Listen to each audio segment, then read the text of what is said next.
acquired the airspace from the freeholders and we had a 999-year lease. It already had planning permission, but we had to work with structural engineers and to obtain the design of the construction work. The construction work is done out of timber trusses and a timber frame building, and we have created a very large 2-bedroom flat. It's like a penthouse at the top of the building. The programme of works is around about 4 months from the build time from start to completion. We had to hire a crane to lift everything up onto the scaffolding, scheduled liftings.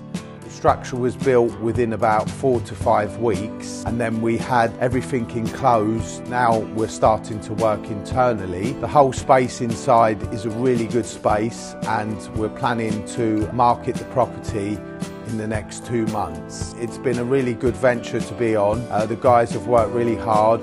It should be a very nice finish. You'll have to see the end product. Thank you.